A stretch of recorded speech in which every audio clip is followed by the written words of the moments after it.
Knowing that the MT does not have explicit land use authority, but recognizing the role that transit plays in creating and maintaining sustainable communities, what do you believe the proper role for the MTA is in promoting sustainable communities? Let me point out, of course, transit is an integral part of that. And are there ways the MTA could drive the agenda in areas that would improve sustainability in our city? Yes, and I think actually I would extend that point, because I think this is a point that is very much a regional point. In many ways, I think the question of transit-oriented development, in a series of small pockets, actually fits outside the region as much as inside in the region as much as in the city. We've been really working to try to encourage transit-oriented development in particular corridors, in particular areas where you can imagine development taking place in conjunction with transit investments that are being made. There are some places where that's been done. It's been done very successfully, and I think that's terrific. Within the city, you're seeing that right now with the West Side Yard. I mean, the project, the Hudson Yards project, the building the number 7 line, the connection to the Hudson Lights project, the opening up of a whole new area of New York. I truly believe we're going to see this reshaped. Probably a little more slowly than we would have liked by the economic downturn, but I think we will see this reshaped as a result of doing it. My frustration, as I said, is I wish, and I think maybe it's implicit in the question that's there. I wish when we set out to do Second Avenue subway that we said to ourselves, we haven't built a new project like this in 50, 60 years, whatever it might be.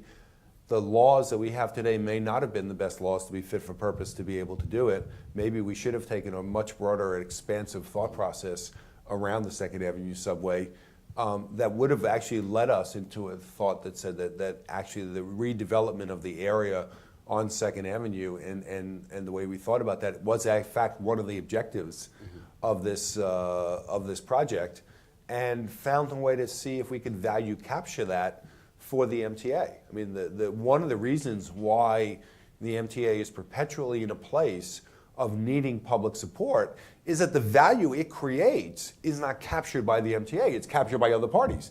And so it's captured by landowners, it's captured by the city and the state in the way that they collect taxes.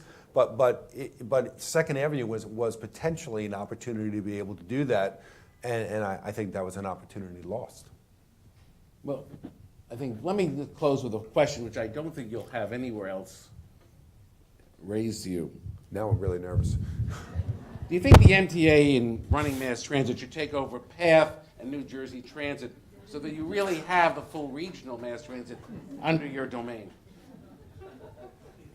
You're right, I've never been asked that question before. No one else would think of it.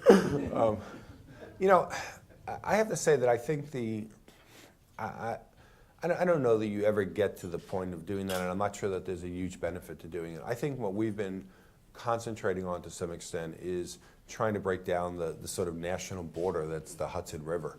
It doesn't have to be a national border that's there. I mean, you go to Europe right now and you see railways that literally do cross national borders, that are run in a way that you can't even tell that you're on a railway that in fact has crossed 3 countries. And here we put big warning lights up just to be able to cross from New York to New Jersey or vice versa. One of the places that I'm very encouraged about that, by the way, is the Smart Card project, the new fare collection project that I mentioned. This is a project that is being undertaken cooperatively together in a pilot program with New Jersey Transit and PATH.